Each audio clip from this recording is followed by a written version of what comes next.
ኢትዮጵያን ያለ ቀይ ባህርና አባይ ማሰብ አይቻልም ፕሬዝዳንት ታዬ በፓርላማው ፊት ቁርጡን ተናገሩ። ስለ ሀገራዊ ምርጫውና ስለ ቀጠናው አሁናዊ ሁኔታም ሰፋ ያለ ማብራሪያ ሰጥተዋል። የኢሳያስ ሩጫ አስመራን እንደ ጋዛ ለማድረግ ነው ጀነራሉ። ፑቲን በአቋራጭ ወሳኙን መሳሪያ ለኢትዮጵያ አሳልፈው ሰጡ። ኢትዮጵያ በርካታ ዘመናዊ የሩሲያ ጀቶች በእጇ ማስገባቷ ተሰምቷል። ኤርትራ ለዘ ኢኮኖሚስት አነጋጋሪ ዘገባ ምላሽ ሰጠች። የማስታወቂያ ሚኒስትሩ የማነ ገብረ መስቀል የኢሳያስና ሻዕቢያ ፍጻሜ ደርሷል የሚለው ዘገባ ደጋግመን ድል ያደረግነው ሴራ ቀጣይ አካል ነው ብለዋል። ስለ ቀይ ባህሩ በመንግስታችን በኩል የተያዘው አቋም ቀን በቀን በተተካ ቁጥር እየጠነከረና ፍላጎቱ እየጨመረ ይገኛል። ከጠቅላይ ሚኒስትሩ እስከ ፊልድ ማርሻሉ ድረስ በተለያዩ ጊዜያት ሲነገር የነበረውን ነገር የሁለቱ ምክር ቤቶች የመክፈቻ ፕሮግራም ላይ ፕሬዝዳንት ታዬ አጽቀሥላሴ ደግመውታል። ፕሬዝዳንቱ በዛሬ መክፈቻ ንግግራቸው ላይ ምን ጉዳዮችን አነሱ የሚለውንና ኢሳያስን ያስደነገጠው የጀነራሉን ንግግርና ኢትዮጵያ ከሩሲያ ወደ እጇ ስላስገባችው ዘመናዊ ጀቶች እንዲሁም ዘ ኢኮኖሚስት ኤርትራ ላይ ያወጣውን ዘገባና እሱን በማስመልከት ኤርትራ የሰጠችው ምላሽ ጨምረን ወደ እናንተ ልናደርስ አሰናድተናል። ሰላም ውድ የሁሉ ዴይሊ ቤተሰቦች እንደምን አላችሁ? ቻናሉን ሰብስክራይብ ላይ ሼር ያደረጋችሁ እስከ ጥንቅራችን ፍጻሜ አብራችሁን ቆዩ። የኢትዮጵያ እጣ ፋንታና መጻኢ ዕድል ከቀይ ባህርና ከአባይ ጋር በእጅጉ የተቆራኘ ነው ተባለ። ኢትዮጵያ በአባይና በቀይ ባህር መካከል የምትገኝ በመሆኗ እጣ ፋንታዋና መጻኢ ዕድሏም ከሁለቱ ውሃዎች ጋር በእጅጉ የተቆራኘ እንደሆነ ፕሬዝዳንት ታዬ አጽቀሥላሴ ተናገሩ። ፕሬዝዳንት ታዬ አጽቀሥላሴ ይህንን የተናገሩት ዛሬ መስከረም 26 ቀን 2018 ዓ.ም ከሰዓት በኋላ በሁለቱ ምክር ቤቶች መክፈቻ ስነ ስርዓት ላይ ባደረጉት ንግግር ነው። ስድስተኛው የህዝብ ተወካዮች ምክር ቤትና የፌዴሬሽን ምክር ቤት 5ኛ ዓመት የሥራ ዘመን መክፈቻ ስነ ስርዓት ዛሬ ተካሂዷል። በመክፈቻው ላይ ንግግር ያደረጉት ፕሬዝዳንቱ ዓለም በተለዋዋጭ ሁኔታ ውስጥ እንደምትገኝ ተናግረው አህጉራችን አፍሪካም ሆነች ሀገራችን ኢትዮጵያ ከዚህ ውደት ውጪ መሆን እንደማይችሉ አስረድተዋል። በዚህ የዓለም ሁኔታ ውስጥ ሰላምንና ደህንነትን ለማስጠበቅ በዓለም አቀፍ አህጉራዊና ቀጠናዊ ጉዳዮች ላይ ንቁ ተሳትፎ እንዲሁም የሰላም ተጽዕኖ ማስፈር ይገባናል ሲሉ ተናግረዋል። ለዚህም 4 ጉዳዮች በቀዳሚነት እንደሚከናወኑ ፕሬዝዳንቱ ጠቁመዋል። የመጀመሪያው ዜጋን ማዕከል ያደረገ ብሔራዊ ደህንነትን የማረጋገጥ ጉዳይ ነው ብለዋል። ብሔራዊ ደህንነት የሀገራችን ዳር ድንበር ማስከበር ብቻ ሳይሆን የዜጎችን ደህንነትና ክብርንም ማስጠበቅ ይጨምራል ሲሉ ፕሬዝዳንቱ ተናግረዋል። በማናቸውም ቦታ የሚገኙ ኢትዮጵያውያን ደህንነትና ክብር የሀገራዊ ደህንነት ጉዳይ ነው ያሉ ሲሆን ዜጎች በህጋዊ መንገድ መብታቸው ተጠብቆ የሥራ ዕድል ተጠቃሚነታቸው እንዲረጋገጥ ማድረግ እንደሚያስፈልግ ፕሬዝዳንቱ ጠቁመዋል። ሁለተኛው ኢትዮጵያ በአባይና በቀይ ባህር መካከል የምትገኝ ሀገር ነች። እጣ ፋንታዋና መጻኢ ዕድሏም ከሁለቱ ውሃዎች ጋር በእጅጉ የተቆራኘ ነው ብለዋል። ይሁን እንጂ ኢትዮጵያ ፍትህን ባልተከተለ መንገድና ህዝብን ባላማከለ እንዲሁም ባላሳተፈ አግባብ ተገላ እንደቆየች ፕሬዝዳንት ታዬ ተናግረዋል። ኢትዮጵያ ወደ እነዚህ ውሃዎች መለስ ፍትሃዊ የልማት ተጠቃሚ እንድትሆን መንግስት በመስራት ላይ እንደሚገኝ የጠቆሙት ፕሬዝዳንቱ ከ3 አስርት ዓመታት በኋላ የባህር በር ጉዳይ የዓለም አቀፍ መነጋገሪያ ማድረግ ተችሏል ሲሉ አስረድተዋል። በሶስተኝነት ፕሬዝዳንቱ ያነሱት ጉዳይ መንግስት ቅድሚያ ለጎረቤት የሚለው የውጭ ጉዳይ ፖሊሲ መርህ እንደሚቀጥል ነው። ባለፉት ዓመታት ከጎረቤት ሀገራት ጋር ግጭት እንዳይፈጠርና ችግሮችም በሰላም እንዲፈቱ ጥረቶች ሲደረጉ ነበር ያሉት ፕሬዝዳንቱ ቀጠናዊ ትስስርን የሚያጠናክሩ የመሰረተ ልማት ስራዎችም ተሰርተዋል ሲሉ አስረድተዋል። በቀጣይም ኢኮኖሚን የሚያሳድጉና የንግድ ልውውጦች እንዲጠናከሩ መንግስት እንደሚሰራ ጠቁመዋል። አራተኛው ደግሞ መንግስት የኃይል አስተላለፎች ውስጥ ሚዛኑ በመጠበቅ ትብብርን ለማጠናከር ይሰራል ብለዋል ፕሬዝዳንቱ በመክፈቻ ንግግራቸው። በዓለም መድረኮች የኢትዮጵያ ተሳትፎና ተደማጭነት እንዲያድግ ባለም ወሳኝ ጉዳዮች ላይ ሀገሪቱ ደማቅ ድርሻ እንዲኖራት መንግስት በትኩረት ይሰራል ብለዋል። ለዚህም አስፈላጊውን ተቋማዊ ጥንካሬ ፖሊሲና አቅጣጫዎች ተግባራዊ እንዲደረግ ፕሬዝዳንት ታዬ አጽቀሥላሴ አስረድተዋል። ፕሬዝዳንቱ አክለውም የኢትዮጵያ መንግስት 7ኛ ምርጫ በተያዘው ዓመት እንደሚካሄድ ማረጋገጫ ሰጥተዋል። የመንግስት ማረጋገጫ ዛሬ ሰኞ በህዝብ ተወካዮች ምክር ቤት ባደረጉት ንግግር ላይ በይፋ ያሳወቁት ፕሬዝዳንት ታዬ አጽቀሥላሴ ናቸው። ታዬ በህዝብ ተወካዮችና በፌዴሬሽን ምክር ቤቶች ስር የሥራ ዘመን መክፈቻ ላይ ባደረጉት በዚሁ ንግግር የፌዴራሉ መንግስት ዓመታዊ እቅድ አቅርበዋል። የፕሬዝዳንቱ ንግግር 40 ደቂቃ ገደማ የፈጀ ቢሆንም የምርጫ ጉዳይ የተነሳው በማገባዳጃው ላይ ነበር። የፌዴሪ ህገ መንግስት መሰረት በየ5 ዓመቱ የሚካሄደው ጠቅላላ ምርጫ ዘንድሮ እንደሚደረግ የኢትዮጵያ ብሔራዊ ምርጫ ቦርድ ያስታወቀው ባለፈው ዓመት ግንቦት ወር መጨረሻ ነበር። ቦርዱ በሀገሪቱ ያለው የጸጥታ ሁኔታ በጣም ተለዋዋጭ በመሆኑ ሀገራዊ ምርጫ የሚካሄደው ፈቃጅና አስቻይ ሁኔታዎች ባሏቸው አካባቢዎች እንደሆነ በወቅቱ ማስታወቁ አይዘነጋም።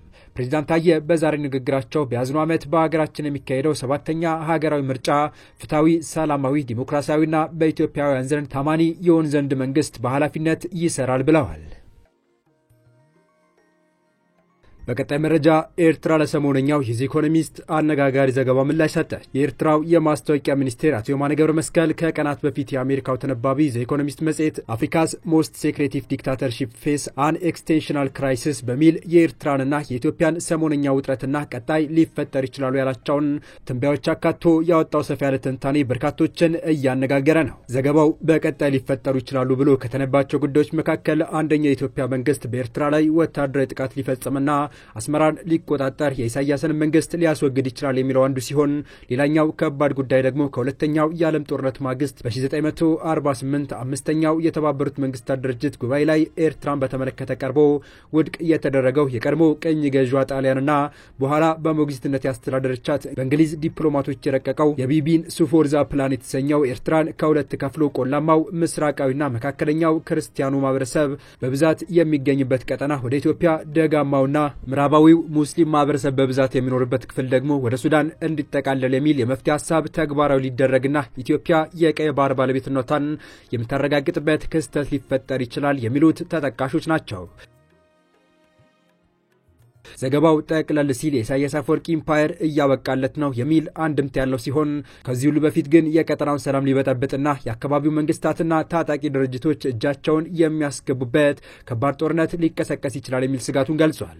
ለዚሁ የዘ ኢኮኖሚስት የኢሳያስና ሻዕቢያ ፍጻሜ ደርሷል የሚል አነጋጋሪ ዘገባ በኤክስ ገጻቸው በኩል ምላሽ የሰጡት የማስታወቂያ ሚኒስትሩ አቶ የማነ ገብረ መስቀል ደጋግመን ድል ያደረግነው ሴራ ቀጣይ አካል ነው ሲሉ ዘገባው ከጀርባው ከባድ ፖለቲካዊ ፍላጎትና ኤርትራን የመፈረካከስ ዓላማ ያለው መሆኑን ገልጸዋል። አቶ የማነ አስተዛዛቢና ግምታዊ የሆነ ሲሉ የጠቀሱት ዘገባ እንደተለመደው በሁለቱ ስር የሰደዱና ዘመን የተሻገሩ ምክንያቶች ላይ የተመሰረተ መሆኑን የገለጹ ሲሆን እነሱም ዘገባው የተሰራው ከምስራቅ አፍሪካ ቀጠና በመባረሩ የተበሳጨ ዘጋቢ ንዴቱን ለመግለጽ እንደ የበቀል እርምጃ የተጠቀመበት መሆኑንና በተጨማሪም የመጽሔቱ የተሳሳተና ጊዜ ያለፈበት ርዕዮተ ዓለማዊ እይታዎች አሁንም እንዳልተቀየሩ ያስመሰከረ ነው ሲሉ አጣጥለውታል። ዘገባው አስቀያሚና ክፉ ሲሉ የጠሩት የቤቢን ሱፎርዛ ፕላን አጣቅሶ በቀጣይ እውን ቢሆን ያለውን ደስታ መግለጹ አነጋጋሪ ማስተዛዘቢ መሆኑን የጠቀሱት ማስታወቂያ ሚኒስትሩ የማነ ገብረ መስቀል ይሁን እንጂ ሪፖርቱ ያንን የኤርትራ ዘመናዊ ታሪክ ክፍል ለመፈተሽ ሲሞክር እንግሊዝ በዚያ ኤርትራን በሞግዚትነት ባስተዳደረችበት ጊዜ ውስጥ የፈጸመችው ይቅር የማይባል በደልና ዝርፊያ አለመጥቀሱ ነው ሲሉም ተሳልቀዋል።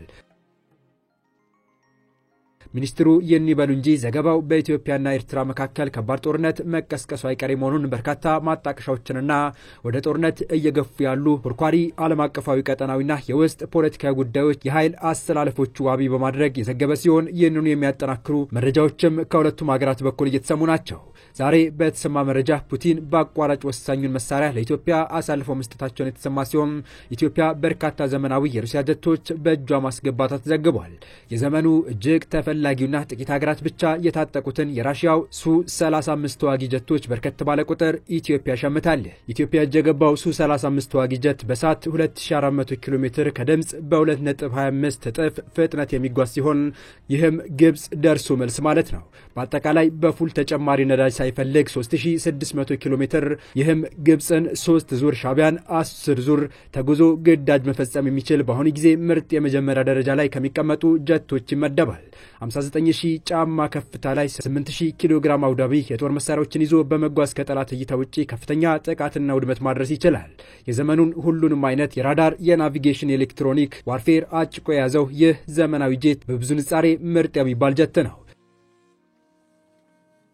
ግብጽ የእንጀት ከዚህ ቀደም ለመግዛት ሞክረ የነበረ ቢሆንም በአሜሪካ ቁጣ ግብጽ ሐሳቧን ቀይራለች። እነዚህ ጀቶች ብዙ የራሽያው ፕሬዝዳንት ቭላድሚር ፑቲንን በማጀብ የሚታወቁ መሪው ሳይቀር የሚተማመኑባቸው ማሽኖች ናቸው።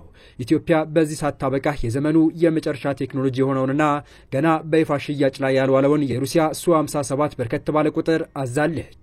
የተወደዳችሁ የቻናላችን ቤተሰቦች ለአሁኑ ለእናንተ ይመጥናሉ ብታደምጧቸው ታተርፉባቸዋላችሁ ብለን የመረጥንላችሁ ዕለታዊ መረጃዎች እስካሁን ያደመጣችኋቸው ነበሩ። በተመሳሳይ ሀገራዊና ቀጠናዊ ጉዳዮች እንዲሁም ዓለም አቀፋዊ የጂኦፖለቲካ ወታደራዊና አነጋጋሪ ክስተቶችን ዕለት በዕለት ተከታትለን በትኩስ ይዘን እንደምንቀርብ እያሳወቅን የቻናሉ ቤተሰብ ካልሆናችሁ ሰብስክራይብ፣ ቪዲዮን ላይክ እና ሼር በማድረግ ተደራሽነታችን ታሰፉ ዘንድ አክብሮታዊ ግብዣችን ነው። አበቃን። ሰናይ ጊዜን ተመኘን።